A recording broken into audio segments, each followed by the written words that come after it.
Yeah, here we are again. It is the Crispy Compact Communique episode 2. Wow, this is 2020. Here we are. This is how Yep. we're doing the show. I'm Rich Liebig, I'm Michael Costanzo. and buckle up because this is how we're doing the show now, live on Skype. How we're gonna do it for the foreseeable future with the impacts of the coronavirus. We are doing our part to stay at home. Period. No ifs, ands, or buts. But through the magic of the internet and Skype, we are still able to do a show. Mike, how you doing? Woo! I'm good. How are you, Rich? I'm good, man. This thing is crazy. It is bizarre, but It is. I texted you earlier that we used to joke last year that 2019 was the stupidest timeline, and that and that I so ended up much. being completely wrong. Yeah, so much for that. Yeah. I think it was either John Oliver or Bill Maher, or maybe it was Colbert. It was one of the late night talk show hosts said 2020 is actually making me miss 2019. Right? I know. Yeah. So it is definitely a bizarre time to be alive, but we're doing the best we can, and we're doing what the government and doctors and everybody says: stay at home, and that's what we're doing. But that does not mean that we can't do a show. So this is what we came up with: the Crispy Compact Communique episode 2. Also, something else that I realized is, since I'm not driving, I might as well have a couple drinks while I'm doing the show. So cheers. There you go. Cheers. You need something to get you through the apocalypse, right? Yeah, because it's definitely not rough. To be honest with you, I gotta say this. Maybe it's just I'm that kind of person, but I've been having kind of a good time, to be honest with you. No, Like you're absolutely right. I've caught up on TV shows, video games. I don't know. Maybe I just don't go. You know what it is? I don't go stir crazy. I'm pretty Right. good with being in the house. We're the type of people that have a lot of things that we can enjoy on our own. Yeah, We're like big gamers. We like a lot of TV and movies and stuff like that. We're always able to find something to keep us entertained. I feel like yeah. other people who require being out, it's really taking a toll on them. Right. So those are the kind of people that's hell for. But for Yeah. for gamers and For people like us, lazy and people. people that love Netflix and chill, I mean, this is perfect. I You know, know. right? So It's been um, fantastic. that's a good transition though, because the first big topic that we want to talk about is actually staying sane. Um, Yes. so, Mike, what have you been doing to pass the time at home when you're not working from home? When I'm not working from home, I've been watching Hunters on Amazon Prime. Rich, I think that this would be a great show for you because it stars Al Pacino. Yeah, I You got know, my boy Pacino. one of your favorites. Have you watched Hunters? No. No, it's really good. It's about so it's loosely based on actual events that happened in the 70s in the U.S., where after World War II, the United States brought over former Nazi scientists to work on the NASA program. Like that's actual history. Everybody knows that. But this is a fictionalized version where there's a group of Jewish vigilantes that go and they hunt down these former Nazi scientists, and they're led by Al Pacino. So Yeah, it's of course. Who else would you want leading the team? exactly. It is a wild, campy, tongue-in-cheek, rip-roaring good time. Lots of action, lots of twists and turns. Very, very cool. Very slickly done. It does these funny cutaways, or it has like I don't know, like you want to call them like ad breaks or um, like daydream sequences kind of thing. So it employs a lot of different storytelling techniques that keeps it fresh and interesting. Yeah, very. It's like darkly humorous, but also obviously very um, difficult subject matter as well. So Well, it strikes a good, interesting balance. well, it's got Pacino in it, so that Yeah, alone just yeah. All right, I'm sold. it's Pacino. It's alternate history type stuff. It's campy. It's a good time. That's what I've been doing. Ooh, cool. What about you? How All have right. you been staying sane? I got to talk about it. Tiger King. This Okay. show is bananas. Everybody's talking about it. Bananas. All right. This Oh, requires the full Gwen Stefani song. It is okay. crazy. Bananas. Oh yeah. So I Um. only watched the first episode, so no spoilers. But just from the first episode, I agree. All It's right. So weird. I, Go I ahead. the whole 7 episode series, you almost tend to forget everything that happened along the way. So Okay. I kept just a couple of quick notes. All right. If you have not seen this show, all right, this show has Joe Exotic's country music videos that just happen randomly throughout the show. There's this random Tiger guy who calls himself the Tiger King. He also happens to make country music on the side, and he actually shot his own country music videos. So As one does. every now and then, there's a random country music video that shows up. He's also just openly gay, featuring multiple marriages. Oh, I only saw the Yes. one so Oh far. yeah, no, Okay. no, you're gonna Okay. get you're in for a long road, my friend. There's Okay. more. He also, and this is true, I totally forgot about it because we covered it in 2016. He actually ran for president. He did. Yes, in Oh my 2016. So he's also part-time presidential politician. We also uncovered throughout this a murder mystery in which someone might have fed an actual human being to a pack of tigers. Okay. All right. There's also, if that's not enough, there's also one of these people that is accused of running a weird cult behind the scenes, behind the veil of a tiger petting zoo. There's a lot that I haven't got to. Yes. Oh my There's God. there's a part where it is shown that they were given donations from their local Walmart on meats that were expired. It was supposed to be given Okay. to the tigers. But Right. then there is a cut where they are actually using it to serve as like their concession stands to the guests. And Can't do that. at one of the concession stands, it was there's a sign out front that says pizzeria, but it's Okay. spelled pizza, Pizza, and then simply Ria. So they spelled pizzeria Pizzaria. And Of course. it's in like that heavy duty, like finished lighting, like that. Right. You can't change You it. can't. No, there's no modifying that. So if any of that interests you and you have not seen Tiger King, you need to do so immediately.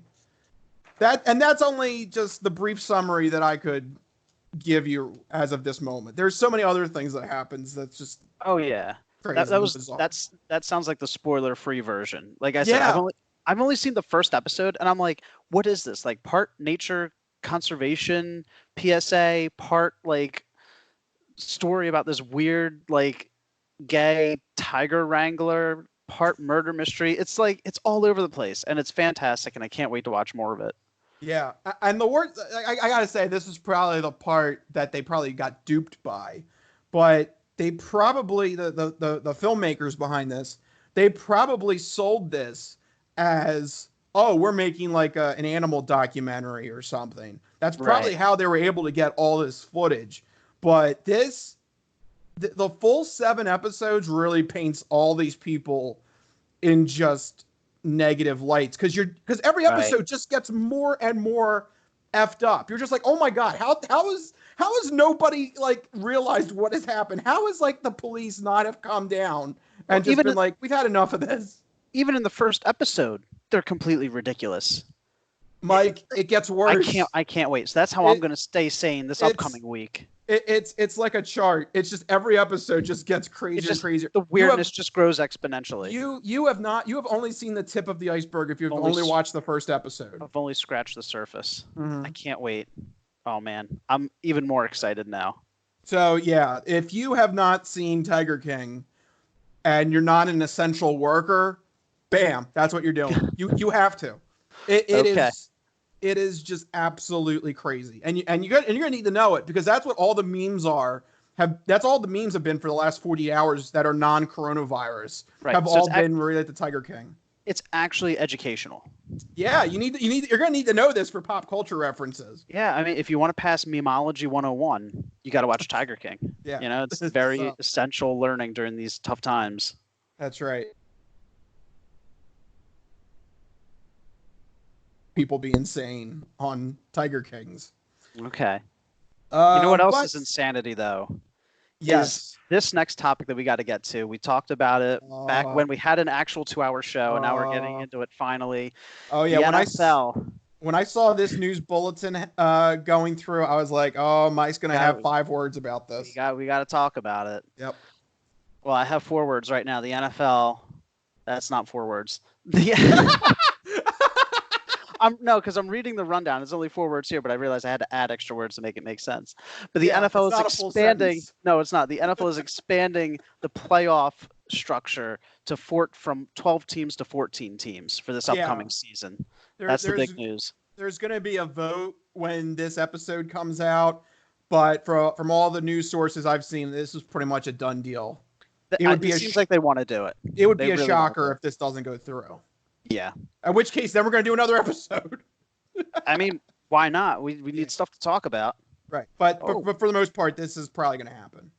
Okay. It's another 2 games. That's more money. It's a slam dunk. There's no way they're not going to. So let's go into what are some of the pros and cons. How do you feel about this? Because I know how I feel. Everybody knows how I feel. The NFL had the best playoff structure previously, and now it's just all shot to hell. It's ruined. It's done. So, all right. I'm probably going to be the soother here, because don't you dare be a voice of reason, Rich. Because, all right, when I first heard of this idea, I was disappointed. It does seem like you're muddying the waters here for a little bit. But if this is the only change that they're going to do in the next 5-6 seasons because of the collective bargaining agreement, I'm willing to swallow it. It's not that bad. Okay. Remember that this 7th playoff seed is going to go to the next team in the conference lineup. Right. I forget who it was. I think it might have been Ian Rappaport. They did the last 20 seasons who would have made the playoffs as that 7th seed. Okay. Only one team was 8-8 or below, or worse than that. So okay.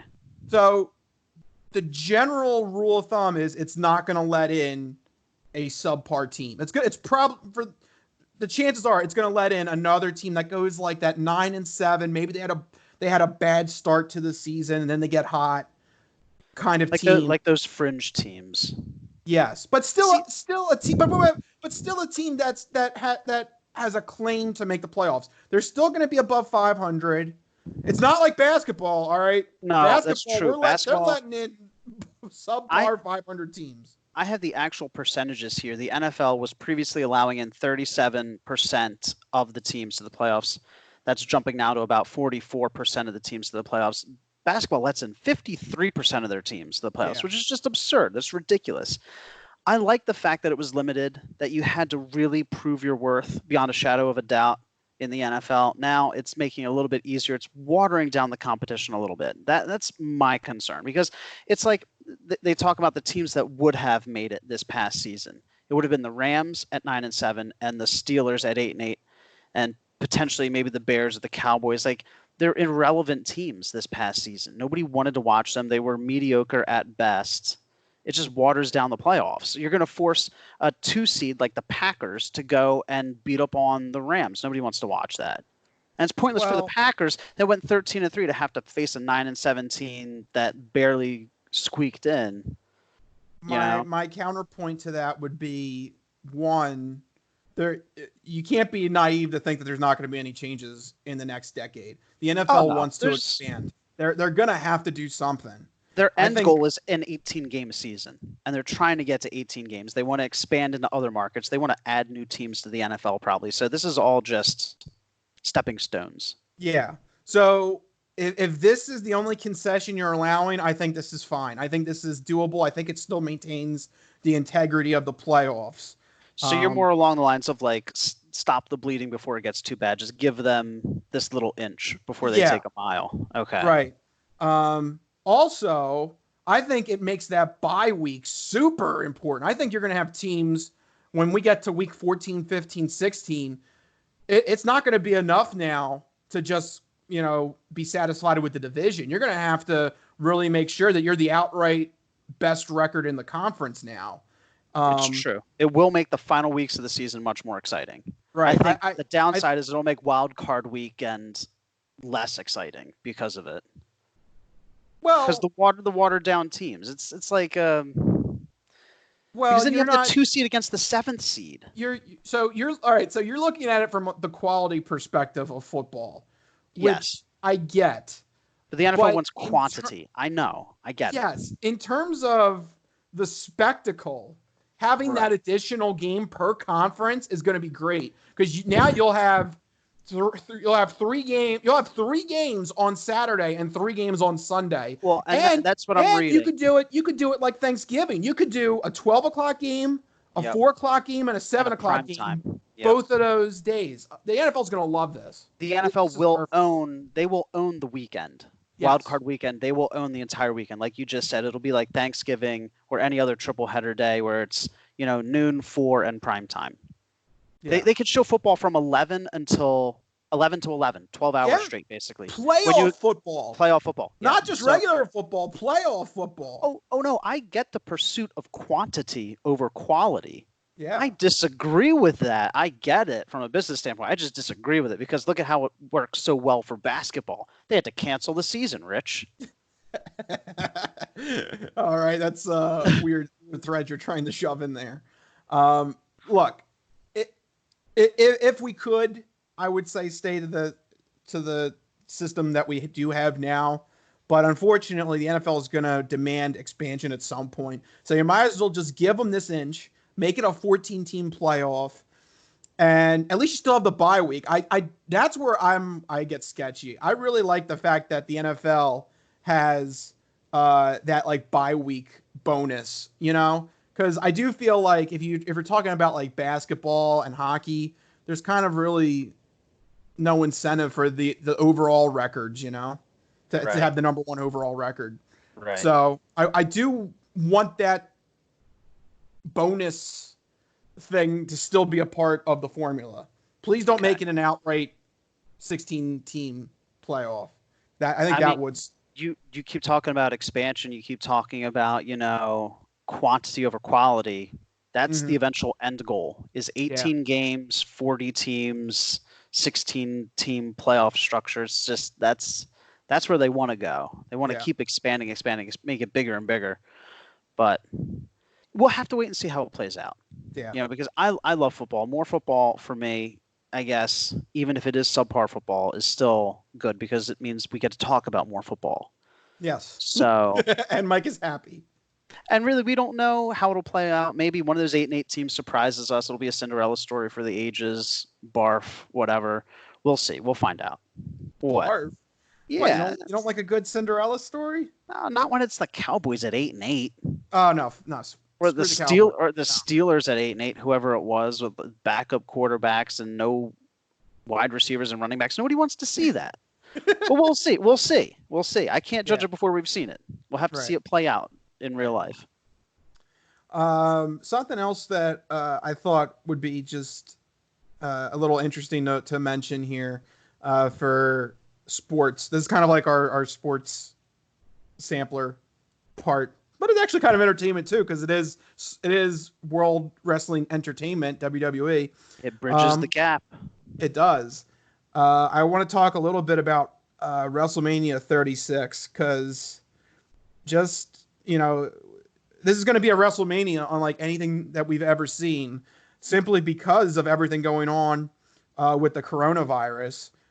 We mentioned on a couple episodes ago when they first made this announcement that WrestleMania is going to be at the WWE Performance Center in Orlando, and it's going to be held without a crowd. which is going to be that's bizarre. super weird. You played the clip a few weeks ago. People need to go back and listen. It's really awkward. Yeah. I forget who it was, It was gesticulating Stone to an Cold Steve Austin doing his Yeah. bit. Yeah, Yeah, he's trying to hype up the crowd when there's no crowd. it's not the same. How do you do that? That's like half of wrestling. Mm-hmm. Isn't it? Is the showmanship. How do you It have is. showmanship with an empty arena? Yeah, I don't know how the wrestlers are going to be able to do like the pace of the match. Who are they acting for? Obviously the cameras. Yeah, but don't they feed off the crowd? Isn't that like an essential part of it? Yeah. Like that energy. Like I could imagine, like if I'm a performer, like it must be so weird to try and get hype when there's nothing happening around you. Yeah, there's no response. So right. It's going to be interesting, but WWE is determined that this is going to be held come hell or high water. And another fun note, since we mentioned football, Gronk is going to be the host of WrestleMania. What's he hosting? I don't know, but and why would they give that man any sort of responsibility? Just so he can mess it up. Something's going to happen where he messes things up. And also the other addition is that this is going to spill into 2 nights, Saturday night and Sunday night next week. It's going to be a disaster. There's going to be a disaster. There's going to be somewhere along the line where Gronk messes up something that he wasn't supposed to do. It's just numbers. You're putting him on TV too long. He's going to mess up somewhere along the line. It's not a matter of if, it's a matter of when. Yeah, right. So that's just another bizarre element to this. But then the most shocking but yet understandable part of this is that WWE's Roman Reigns, who is supposed to be like the face of the company, he's supposed to be like the new John Cena, the new Stone Cold Steve Austin, the new Rock. Like he's supposed to be the guy. The poster child. Correct. He asked to be removed from WrestleMania 36. That's not a good look. Right, but he has a fair reason. That's because he is immunocompromised, if I can say that word right. Because if you remember, he actually had a serious fight against leukemia 2 years ago. Right. So that naturally weakens his immune system and puts him further at risk at catching coronavirus. So he has to be removed, and WWE complied. He is off the bill for WrestleMania 36. I hate to say it, it's just like every bit of news that comes out from WWE about WrestleMania this year is just bad news, or there's something weird about it, or it's just not right. I mean, look, I get it. It's a business. I get it. It's their biggest pay-per-view. They're not going to say no and not run anything. But at the same time, there's just all these strikes going against this year's WrestleMania. And it makes me wish that maybe they should just hold off. I tweeted the other day, I wish that they would hold off on WrestleMania and instead do another like quick season of a show they used to do called Tough Enough, where they would train prospective people that wanted to be wrestlers. Right. And it would fit too, because they would train at the WWE Performance Center, but it would be in an empty gym because they're trying to show to the judges that they have the skills and the charisma and the technical aspects of being a wrestler. And I always thought that was interesting. And I wish WWE would do that. That would fit so much better than them trying to shoehorn a major pay-per-view into this training center without a crowd, without your top star now, and Gronk randomly in the corner. You see that as a negative. They might see that as a positive. Gronk. Well, Gronk would. Oh, Gronk loves this. No, I'm saying minute of this. Wrestling sees that as a positive, whereas you see that as a negative. But you're right. There's a lot of strikes against it. And, I mean, obviously they're going to make a ton of money from it, regardless of whether or not there's a crowd. That's why they're doing it. But it's like this is the flip-flop of the NFL conversation. is, I'm more like, well, obviously they're going to do it because they want to make money. And you're Yeah. like, yeah, but what about the quality? It's the same thing that I was saying Just with the different NFL. It's directions. just different directions. Yeah. You know, Yeah. um, but you're right. They could have very easily delayed it a couple months. Yeah. It's not, I mean, I don't know a lot about wrestling, but I don't think it operates on the same schedule as like other sports where there's games that have to happen. There's matches that have to happen, but it's all fairly arbitrary. There's no time constraint, right? There's traditions. That's pretty much it. Traditions can be bent. Right. Traditions can be molded, in the sake of ever increasing profits. And that's what they're missing out on is if they had delayed it, they still would have sold all the tickets. They would have sold all the pay-per-view views. It just would have been a few months later. I don't know why they were so eager to get it in. Maybe they had to meet like a quarterly goal or something. It just doesn't. That's a good point. A lot of people forget this. WWE is an actual like stock. What do you call it? Publicly traded. Publicly traded. Those are the words I'm looking for. I'm drinking. Yes, you are. Yes, WWE is a publicly traded company. So yeah, you can buy stock in WWE. So there's probably that aspect of it that there's some sort of company quarterly goals they have to meet in order to make sure their stock doesn't tank. Yeah, absolutely. And I'm sure a lot of companies are feeling that right now. That's why movie studios are releasing videos on demand where they could just delay the release. Some of the studios have done that. Other studios have delayed the release. But yeah, it's sometimes these companies are beholden to, other powers, specifically shareholders. But I feel like it could. I don't think it's going to damage the brand that much. They'll probably be fine. At the end of the day, they're still gonna make their money. It'll still be fine. Yeah, there'll be a little bit of a dip, but they'll be fine. It's gonna be weird. They might sell it based on the weirdness. Be like, oh, look, it's so weird and quirky and campy, and Yeah. It might be a selling point. Yeah, in silence. The quietest WrestleMania you've ever seen. It's a selling point. Yeah, they might actually get hyped for the quiet. Yeah, enjoy the silence. Right. Well, I mean, maybe that'll work for Undertaker. Someone that would. There you go. Like their character would. Maybe he'll win. The whole the pandemic theme, Undertaker. Yeah, that's another thing too. I love Undertaker. I love the legacy of it. Isn't he like 97 years old? He's 54, I think. That seems old for wrestling. That seems old for any sport. It is when, you can barely move around the ring. Yeah.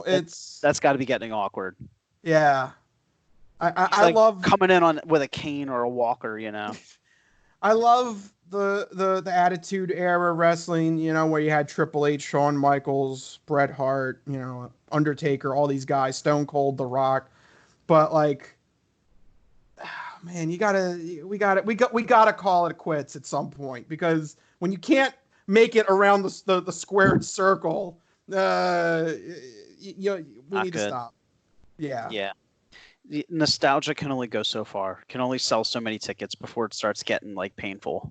I noticed if you go to the Undertaker's wiki page, there is now a little subsection that has his legacy. Well, there's a section that has his legacy, but it used to be all positive and everything. There's now a subsection that says criticism, and it goes into how he hasn't retired, and it's just to diehard fans. To diehard fans, when stuff like that happens, people are like, all right, that's enough. The casual fans might like it. I'd probably enjoy it because I remember watching him back in the 90s. Mm-hmm. But to hardcore fans or fans that follow it, regularly, they're like, all right, it's time to put him out to pasture. Yeah. All right. So we are done all of the regular news stories at hand, but of course, I always have to go through my files because I still research the odd news. I got an odd news story here just for you, Mike. Thank you so much.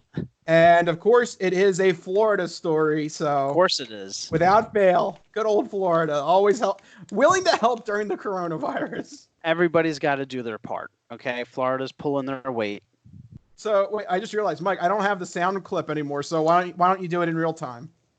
Oh, you want me to do the the spiel? Yeah, It's time. What? No, the Florida. sound? Yeah, the Florida. Oh yeah. How does it go? It's Florida and they're crazy. How did it go? Who is this effing guy in Florida? It's Florida and they're crazy. Something like that. There you go. There you go. Good job, Mike. I was like, what sound clip? I was, what am I, a human soundboard now? Unfortunately, yes, we've all been relegated to this because we're on Skype. Yeah. So. Hey, look, desperate times call for desperate measures. That's right. All right. So got this odd news story here from Florida, and it's a sign of the times with the coronavirus with this story here. A toilet paper heist was thwarted yesterday by an alert hotel security guard, according to Florida cops, who arrested the alleged TP thief on a felony charge.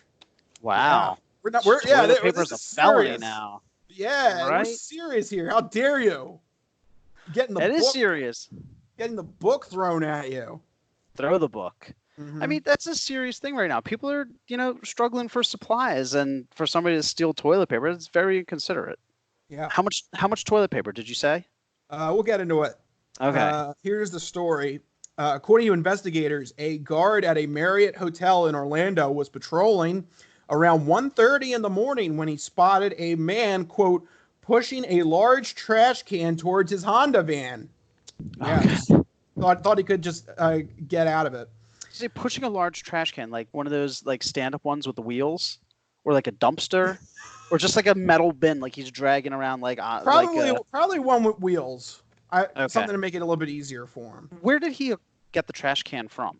Did he steal a trash can as well? I would imagine from the Marriott hotel. Okay.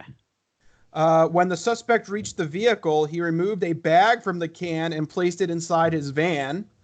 Finding the man's actions suspicious, the guard peeked through the van's window and, quote, noticed the bag was full of unused toilet paper rolls that belonged to the hotel. So, swiping it from the hotel. Why not? When the man, who was later identified as 31-year-old Angel Hernandez-Cinto. Okay. That's Angel. A full name. It's no Angel. No Angel.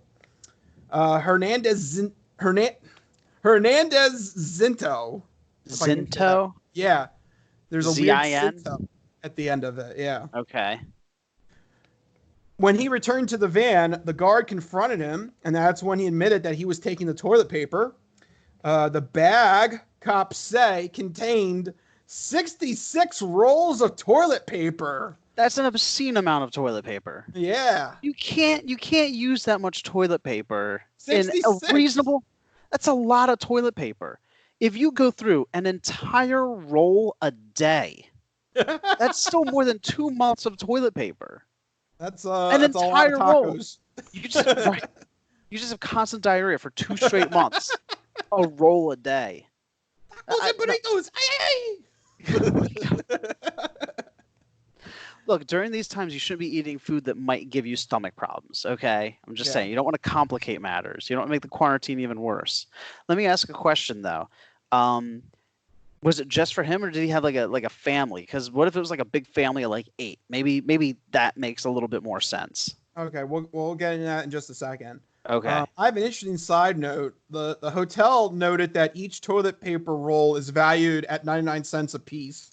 I don't know why, just in case. So it comes out to $66 is what the hotel alleges. Just FYI. Okay.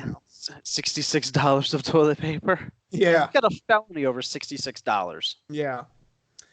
After receiving a 911 call about a man stealing toilet paper, cops then arrived at the Marriott and questioned Hernandez-Zinto. The suspect claimed that, quote, he knew a lady who was poor and had no job and was only taking the toilet paper to help her.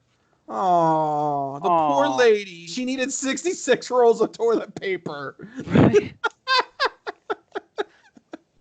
He needed 66 rolls of toilet paper for one old lady. Yeah. Oh, she's running on too much prune juice. These old people, they gotta cut out the prune juice, Yeah. Oh my gosh.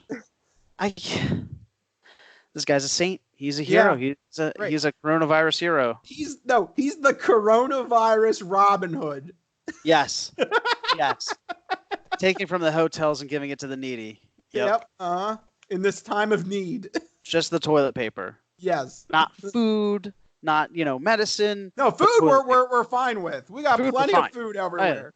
But toilet paper. Poor lady apparently is fully stocked with food. She has all the meds she needs, but toilet paper, that's what she doesn't have. Yeah. So that's when Hernandez Cinto admitted that he worked for a company that provides cleaning services to the Marriott. He confessed and apologized for his actions. Hernandez Cinto, who originally told cops that his fake name was Mr. Hernandez, not really that far from the truth. Why? You just take part of the name off. Yeah. Instead of saying my name is Costanzo, I'm just like, I'm Castan. Yeah. I'm Mr. Lee instead of Mr. Lee. I'm Mr. Lee. Hello. Hello. I'm Mr. Lee. 3/4 of the name is correct. Yeah. What are you hiding? Is that really a fake name then? It's really more you're omitting the true part of the name. Is it lying through omission? Is that what this is now? Is that a crime? You're still telling part of the legal name. Right. He's got 3/4 of the truth. So yeah, it's close. It's not a fake name. It's a gray area. It's an omitted name. Yes, it is. Yeah. He was then arrested for theft from a public lodging establishment, which is a felony in Florida. Wow. Theft? Yeah. What was that? Public lodging establishment? Theft from a public lodging establishment. Over 350 episodes, I've never heard that one. No, we haven't had that one. No. He was booked into the Orange County Jail, and he was released yesterday on a $2,500 bond. That's nothing. No. That's... But one more weird follow-up. The 66 rolls of toilet paper were, quote, released back to the hotel. I don't know if he didn't use them. Yeah, but... They were in a bag. What's wrong with that? Look, I guess that they're still sealed. Okay. Look, worse things have been done to the sheets in hotels. You're going to worry about sealed toilet paper? Yeah. It is a hotel. Right? It's a Marriott. You got to take it with a grain of salt. No matter where you put your person, you're sitting in somebody else's juices. All right, there you go. That's what I have for you for this week, for this episode's odds news nugget. Oh, God. We're coming up to the end of our recording because I'm almost finishing my beer, and the timer here is about to expire. So we figured before we wrap up, we just want to go over some further apocalypse activities that we would like to recommend to you. So, Mike, I know there's something that you want to recommend very heavily. Yeah, so this past weekend, I downloaded Animal Crossing for Nintendo Switch. Me and the girlfriend played it about for 10 to 12 hours over the course of Saturday and Sunday. What? Yeah, just outright just going for it. Just this Animal Crossing. What else are you gonna do? There's nothing to do for like an entire weekend. It's everybody's trapped in quarantine. You can't go out to eat. You can't go out to movie theaters or anything. Everybody's locked up inside. So let's play some video games. And it was a smash hit. It's a very laid back game that's appropriate for all ages and gamers of various skill sets. It offers a constant stream of little simple but addictive, like to-do style quests and tasks. Like you're always accomplishing something, whether it's gathering wood or completing another collectible set to unlock the next thing. It's like a perfect little like IV drip of stuff to do. It's a very addicting gameplay loop, almost like The Sims, like one more this, one more that, one more this, and it's like the perfect escapism for a situation like this, because as you're trapped inside, your character in the game is building up a quaint little village on a deserted, remote island. So it's like perfect fantasy, whimsical escapism. It's great for families, for couples, for people trying to get away from the craziness of the world around them. I highly recommend it. Animal Crossing for Nintendo Switch. If you have a Nintendo Switch, it's a good bet. Keep people engaged. Cool. Yeah. The thing that I've been doing in terms of video games is I downloaded Cities Skylines. Oh, And that's a good one. And it's a game that I've long been just anxious to try because I loved SimCity. SimCity was like my go-to. I had all of them. I had SimCity, SimCity 2000, SimCity 3000, SimCity 4. I was addicted. I loved those city building games. And people said the EA version of SimCity that came out 5 years ago just blew chunks. So I was looking for something else, and I came across City Skylines, and man, they were absolutely right. City Skylines is the SimCity reboot for the current modern gaming person. It's a lot of fun. It's got the things that you recognize with residential areas and world building and everything like that. But there's some other things that they throw in that's really cool. There's a whole actual DLC add-on for mass transit where you can build monorails and trams and ferries. It's like, oh wow, I didn't get that. Bonkers. I didn't get that downloadable content. I have to check that out then. Yeah, it is bonkers. You literally, it's almost like you have another job and you have to try and figure out how all this traffic's going to work. But it's a lot of fun. And I think it's on sale right now on Steam. So if you get a chance, yeah, you can download it right now. And if you have a decent computer with a separate graphics card, you should be able to run it. Of course, varying by your specific model. But for the most part, if you got a gaming laptop or a laptop that has a separate graphics card in the last year or two, you probably can run it. And it's also available. It's also available on consoles too.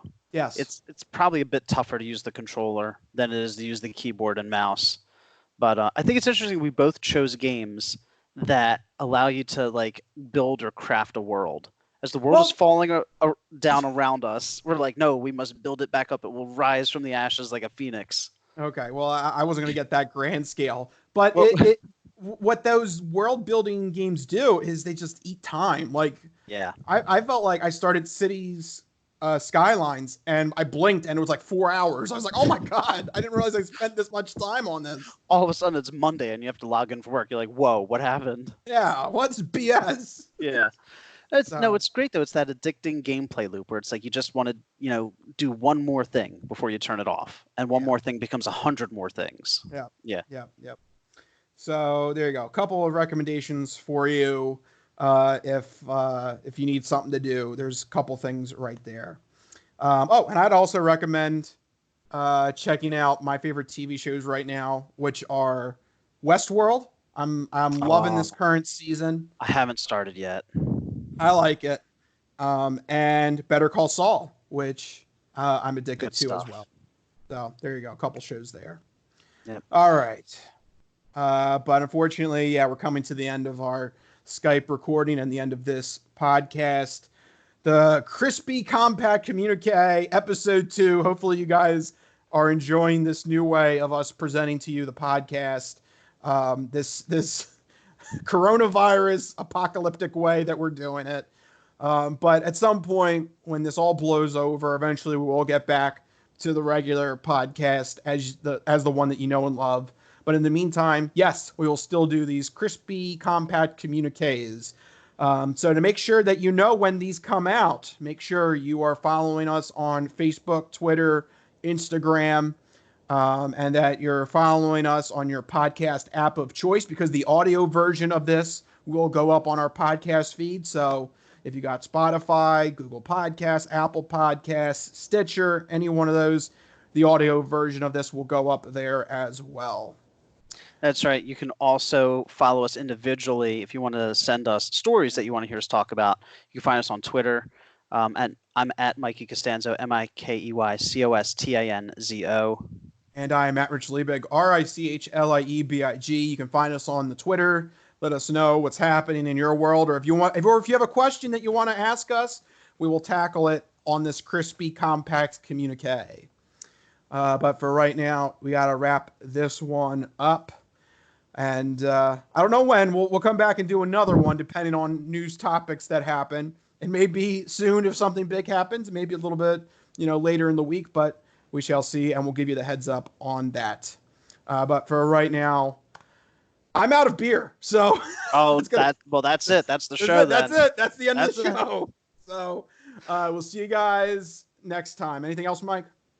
Just see you guys. Stay safe. Enjoy your quarantines.